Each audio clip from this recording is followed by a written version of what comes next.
Welcome to LLM 2024 organized by Conf42. My name is Indika Wimalasuriya and I'll walk you through about how you can leverage a observability maturity model, improve end user experience of the apps you are going to develop using LLMs. So we will touch about how to start, which is the foundation, and then probably take it up to around using AI to support your operations. As you might aware, by around 2022, the hype started with ChatGPT. So ChatGPT was a hit, it was mainstream, and it resulted in a lot of people who were not into AI start creating generative AI apps. So now it's already has taken over the world. The world is looking at what are the use cases which uh, we can use and leverage. So it's already mainstream. There's a lot of developers who are building apps connecting LLMs. So there's a need. Apps which we are going to develop has a capability of providing full end user experience. Because we all know how it can end. While generative AI is which is opening, creating a lot of new opportunities, we also want to ensure that the apps which is being developed deployed properly in production environments and are being served to end users as per the expectation. And we don't want to make it a ops problem. So we want to ensure we build a solid observability into our LLMs as well. So as part of today's presentation, I'll provide you a quick intro, what is observability, and we'll discuss about what is observability mean for LLMs. So there are two kinds of observability which we can discuss. So which we are going to discuss. So which is about a direct observability, and second one is about indirect observability. So I'll be focusing more on indirect observability when discussing about the maturity model, which I'm going to walk you through. Then I'll walk you through about some of the pillars, give a quick intro about what does the LLM look like, and then we'll jump into my main focus, a maturity model for LLM. So then we'll look at some of the implementation guidelines, the services which we can leverage, and then of course, like every other maturity model, this should not be just a maturity model where people will just follow blindly, but we want to ensure these we tag into business outcomes, so we have an ability to measure the progress. And then we'll wrap this up with some of the best practices and some of the pitfalls I think you should avoid. Before we start, a quick intro about myself. My name is Indika Wimalasuriya. I'm based out of Colombo. I'm a serious reliability engineering advocate and a practitioner as well. I'm a solution architect with specialized in SRE, observability, AIOps, and generative AI. Working at Virtusa as a senior systems engineering manager.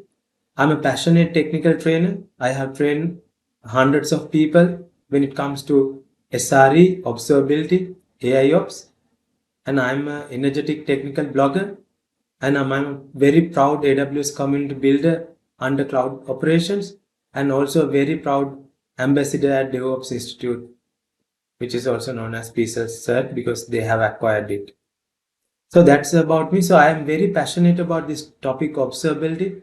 So when it comes to the distributed systems and then LLMs, so end of the day, I look at things from a customer experience and how we can provide better customer experience to our end users, and then how we can make a better business outcomes. Part of the presentation, I'm mainly focused on AWS. So I'm looking at LLMs especially deployed in and being accessed through AWS. So one of the fantastic service AWS has offered is Amazon Bedrock, which is a managed service where you are able to use APIs to access the foundational models. So it's really fast, it's really quick. You just have to ensure that you have the ability of connecting. So it's the key features are it's giving access to the foundation models and the the use cases such as text generation, image generation, and the use cases around those. So it's also providing this private customization with own data with the techniques like the retrieval augmented generation, we call it RAG, and it's also providing the ability of building agents and execute a task using the system, enterprise systems, and other data sources. Obviously, one good thing is that there's no infrastructure, so you don't have to worry about infrastructure. So AWS is taking care of the infrastructure, so that's why we call it fully managed. So it's a very secure, and it's a it's a go-to tool if you want to develop generative AI apps. It's already consists of some of the most widely used foundation models provided by A21 Labs, Anthropic, Cohere, Meta, and Stability AI, Amazon as well. So there are a lot of models, and they are also continuously adding these models into their. So with that, so our the observability maturity model or the approach is mainly focused on application which is being developed using Amazon Bedrock. So moving on, I just want to give a quick idea, so when we say generative AI apps, so what is kind of the use case? The use case is a typical user can kind of enter query. So it will come into our the query interface, like we can take it from API or user interface, and then we will start processing this user query, and then we will try to connect it with vector encoding. So it's trying to find similar queries, similar patterns using in our vector database, and then we will kind of looking at retrieving the top k most relevant context from the vector database, and then we'll make it as input in combine it with input when we are providing into LLM. So why? So the key thing to note is that we generally combine the user input as well as the retrievers we receive from the vector database. With that, we will start inferencing with the LLM. We will send the LLM the request input, and then we will start updating the output as well, which we can combine with our rack integration, and then finally we can send it to the after customization to end user. So this is typically a workflow of generative AI, and this is the way we want to kind of enable observability. What is observability? I'm sure most of you are aware, but just to ensure that we are kind of in the same page, I'll just spend a quick short amount of time to give my perspective of observability. So observability is nothing but ability to intercept or understand the system's internal state by looking at its external output. So what are the external outputs? We are typically looking at logs, metrics, and traces. So I like to think, observability is looking at the big picture, entire this mountain, not only focusing on what's, outside the water. So what we are trying to look at it, trying to ask the questions like, what is happening in my system right now? How the systems are performing? And what anomalies there are in my system? What are the different components interacting with each other? What caused a particular issue or failure? So when it comes to monitoring and observability, obviously there are a lot of good things when it comes to observability, because observability is more of a proactive approach. It's an active approach instead of a passive, and it's looking at the big picture and looking at more of a qualitative and quantitative data. We want to make a quick discussion and agree on something, and we want to agree when we say observability and LLMs, what that means. So when it comes to observability in LLMs or the apps being developed using LLMs, we can divide it into two parts. One is something we call direct LLM observability or observability of LLM itself. So what that means is that we, in this scenario, we will start monitor, evaluate, and look at the large language model directly. So this is all about observability into large language model.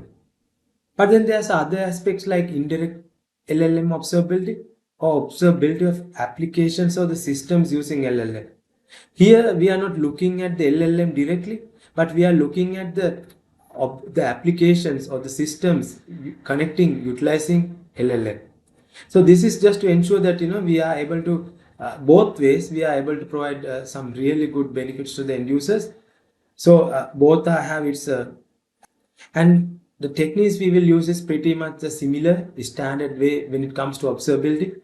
We will look at how we can leverage the logs, the metrics, the traces, and other things. So now if we kind of quickly look at when we mean direct LLM observability, what that means. So here we will integrate observability capabilities during the training, the deployments of LLM, and while it's being used. So it's at LLM itself.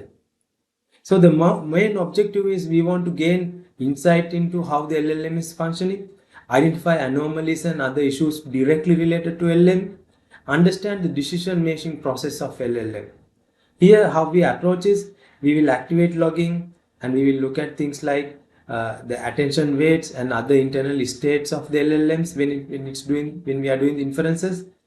We will implement probes or instrumentation with the model architecture. So the observability is being implemented at LLM level, and we will start tracking performance metrics such as latency and the memory usage, and also things like explainability techniques like attention visualization. So as I said, this is more of a LLM level. So this is about fully fledged looking at how the LLM is performing. So when it comes to indirect LLM observability, we are mainly looking at the applications or the systems which we have developed connecting with LLM. So here we are not looking at LLM isolately, but we are fully focused on the application side. So this is to understand when it comes to our application, how is our application is behaving, what observability things which we can enable, and how we can interpret the internal state. This makes sense because just like any other application, for GenAI also, we want to understand how is our application perform, like because there can be any number of issues coming in, and here again it's end user customer experience. It's the users who are using our solution. Here what we are looking at is again we will look at the logging, the other inputs and outputs related to LLM. We will looking at the monitoring metrics. We will look at enabling anomaly detections on some of the LLM outputs. Obviously we need the human feedback loops as well, and then we will look at a lot of metrics such as error rate, latency.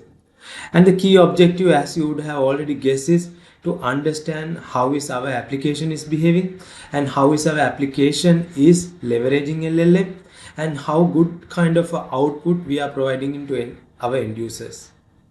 So when it comes to the LLM observability, in this presentation, when I say LLM observability, I am looking at indirect LLM observability. So I am looking at coming up with a maturity model which is catering to applications developed using application develops connecting to AWS bedrock, because AWS is what I am focusing on, and the other aspects of AWS is bedrock. So we are trying to see how we can integrate observability practice into generative AI applications. So we are looking at how we can identify these applications internal states, also focus on some aspects of LLM and the prompt engineering.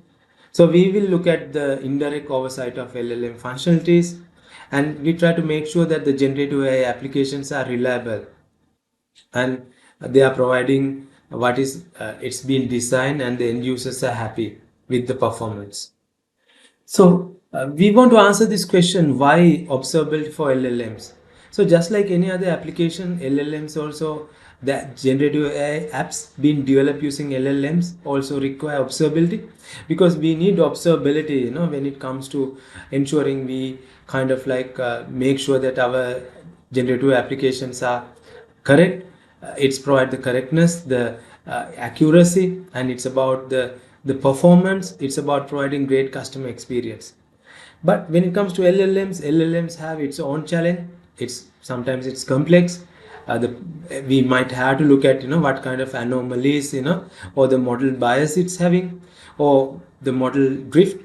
So when we say model drift is the model can be working fine when we are doing testing for a considerable period of time, but it started, start failing. So this will can have a adverse impact on our end user performance. And sometimes the models can create some biasness, which is again, bad, which can create some bad customer experiences.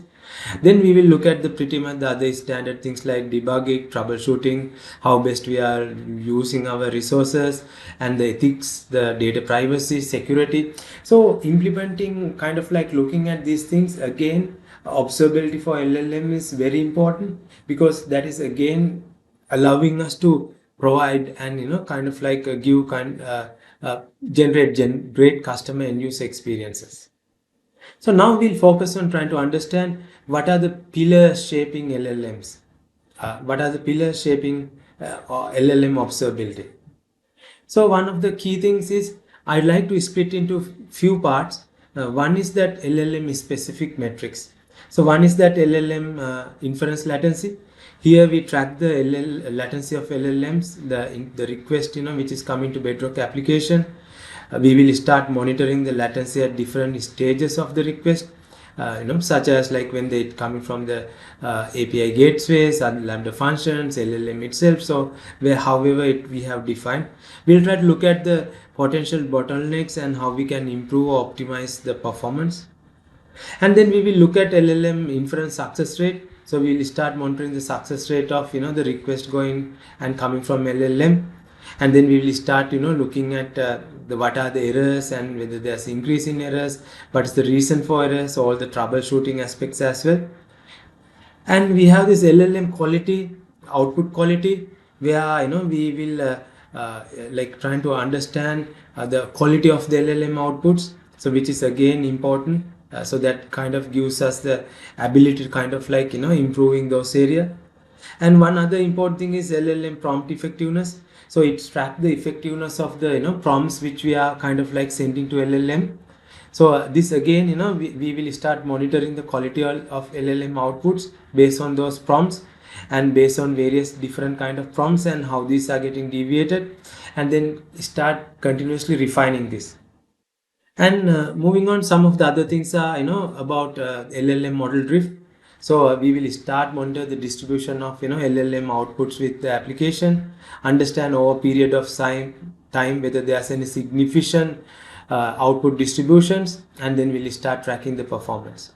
And of course we will have to start looking at the cost, and then when we are integrating with LLMs, whether there are integration issues, especially because we are integrating with the AWS, the bedrock. And then we will look at some of the ethical consideration as well. So we will start monitor LLM's output with the bedrock itself for potential ethical things, violations and other things. So we'll have to ensure that our the generative AI apps which we have developed are 100% safe. There's no harm, illegal or discriminatory content, and LLMs are and the generative AI apps are safe to use. So with that, we kind of like, those are the key things, when it comes to the LLM specific metrics. And then when it comes to the prompt engineering properties, we will look at the temperature. We will start, see how we can control randomness in the model, because the more higher the temperature, the diverse the outputs are. And, if you can lower the temperature, the more focused the outputs are. And then we will look at the top P sampling, so that we can control the output diversity. And then we will look at the top K sampling and things like max token and the stop tokens, which is about signals to model to stop generating text when this is encountered. We will look at the repetition penalties, present penalties, batch sizes as well. So all of these things we can extract via logs and then send it to CloudWatch, the CloudWatch, and then we can create custom metrics and then start visualizing. And then two other things is we can look at the the inference latency. We can check with the time taken for model to generate output for the given inputs, and then we look at the model accuracy and the metrics as well. So these things probably we are using AWS X-Ray, and then start publishing these things into CloudWatch, and then we can bring and create the alarms and wrappers around that. And few other things are specific things. One thing we have to look at it that when it comes to the RAG models, so what are the key things? So when it comes to RAGs, we again have metrics like query latency. We want to understand the time it takes for the RAG models to process a query and generate the response. And then we will look at the success rate, how successful are these queries and how often it's getting failed. We will look at the resource utilization, and in case if you are using caching, we can look at the cache hit rates as well.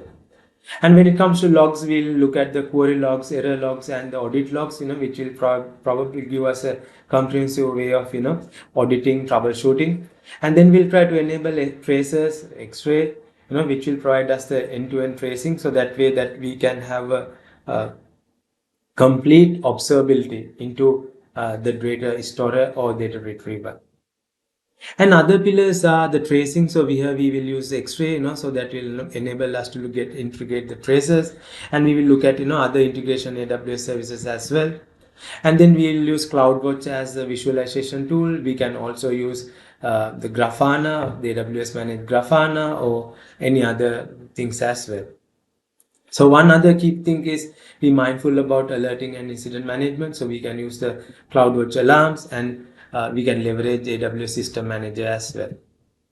So one important thing is the security. So we will leverage AWS CloudTrail to audit and monitor the API calls, and we'll ensure that the compliance with security and regulatory requirements are being tracked.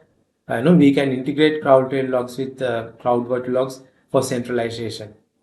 And then we will use AWS config, so that we can continuously monitor and assess the configuration of our systems, AWS resources, and we can ensure that we have compliance and best practices with the compliance standard. With that, one key aspect is cost as well. So the more we are using our LLMs, the more the cost factor comes in. So we can leverage AWS Cost Explorer and AWS budgets. And finally, one other important thing is that AIOps capability. So we will have to ensure that all the metrics, whether it's the LLM is specific, application is specific, or the RAG is specific, we will kind of like enable anomaly detections. And then for all the logs which we are putting into CloudWatch, we are able to enable the log anomaly detection as well. So we can also use AWS the DevOps Guru. So it's a machine learning service provided by AWS. So the DevOps Guru will help us to detect and resolve issues in our system, especially identifying anomalies and other issues which probably we might not be able to uncover manually. And then we will look at leveraging AWS Code Guru as well, because this allow us to integrate with applications, so that we can do profiling, and we can do understand the resource utilizations usage based on our applications. Another very important thing is use AWS forecasting. So all the metrics and other things which we are bringing into the table, we can use the forecasting that will enable us to understand things in advance, so that we can make better decisions and we can plan things ahead. With that, probably you can ask the question, why we need a maturity model. So I'm a big fan of maturity model, because I think maturity models act as a North Star. So we all want to start someplace and then take our systems into observability journey.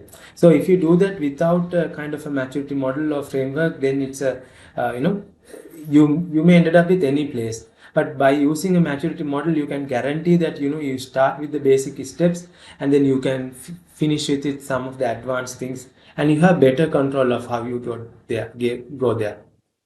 So the LLM, the indirect observability maturity model, I have three pillars. One is I call it level 1, which is about foundational observability, and level 2 is the proactive observability. At level 3, we are looking at advanced LLM observability with AIOps. So in the level 1, we will start capturing some of the basic LLM metrics. We will start getting the logs and start monitor the basic prompt properties, and we will implement basic logging and other distributed tracing, and then we will put up the visualization and other basic the alerts as well. So this will kind of give you a foundational observability into your generative AI application. The next step is take things to more proactive, like be proactive. So here we will start capture and analyze the advanced LLM metrics, and start leveraging the logs and the other advanced prompt properties. And then we will enhance alerts and other incident management workflow so that we can identify things much faster and resolve things much faster as well. So we will bring in the security aspect, the security compliance. We will start generating leveraging AWS forecasting so that we can start focusing about some of the LLM specific metrics and the prompt properties as well. And for the logs, we can also set up log anomaly detection. And when it comes to level 3, which is kind of like the advanced level, which is the kind of place where you all want to be in, but you have to be mindful that it's a journey. Like you will have to start with level 1, go to level 2, and then we can be into level 3. So at level 3, we will start with integrating with DevOps Guru and the Code Guru, so that with DevOps Guru will provide the AI and ML capabilities. Code Guru will provide our quality of the code, and then we will start implementing AIOps capabilities, like other things like the noise reduction, smart intelligent root causes, and then kind of like business impact assessments. So the forecasting feature will kind of like allow us to understand if at all, if the models can drift, when that can happen, if at all the models can start having a bias, when that can happen, the response time predictions and all those things. So the AI kind of thing is it will give you a full control of predictability of your generative AI application.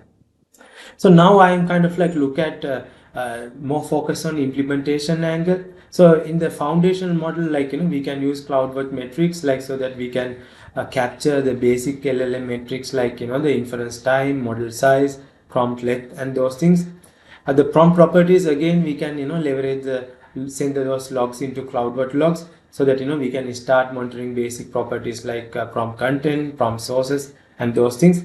Any other logs we will be shipping into CloudWork, so that we can start getting the basic the detail. And then we will integrate AWS X-Ray based on the technology we are using to develop our LLM to generative AI app, so that we can have ability to start looking at the traces. And then visualization, the dashboards, we can use AWS CloudWork dashboards, and if required we can go into AWS managed Grafana dashboards as well.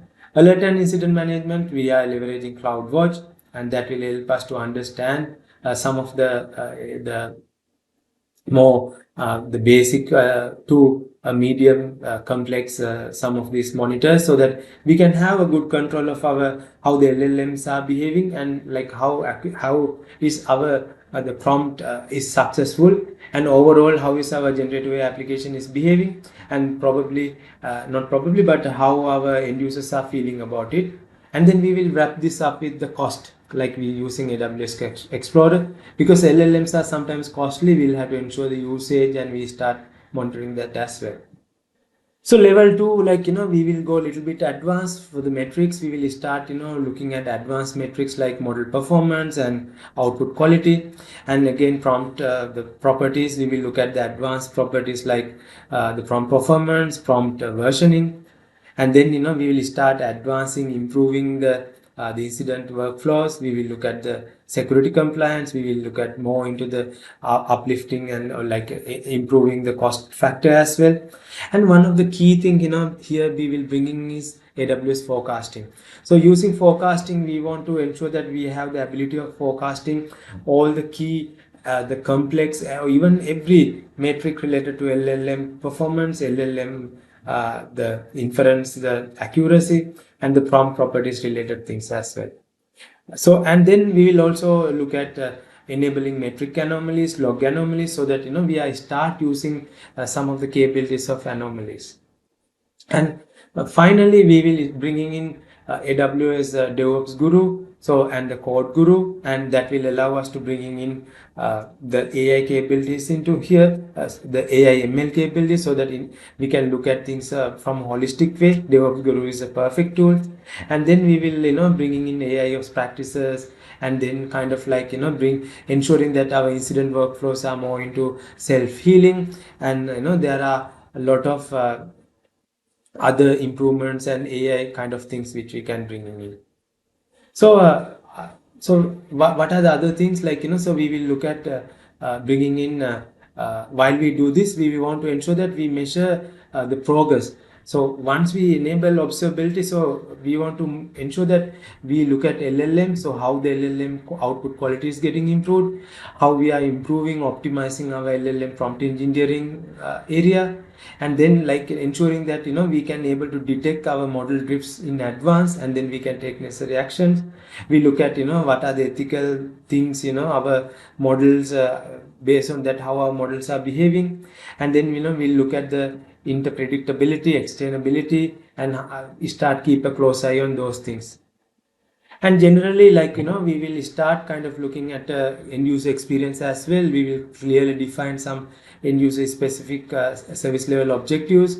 We will start track the metrics and the improvements, and we will start looking at the customer experience, ensure that whatever we do is align and correlate with customer experience. We see increase in customer experiences as well. So, and like overall that we develop and provide a better world-class services for our end users. And then some of the best practices is like so we will have to use a structured log, and if case you are heavily using Lambda, probably go to Power Tools. You'll have to instrument the code, ensure that you get all the critical the LLM specific metrics, and then you obviously use X-ray to enable the traces as well.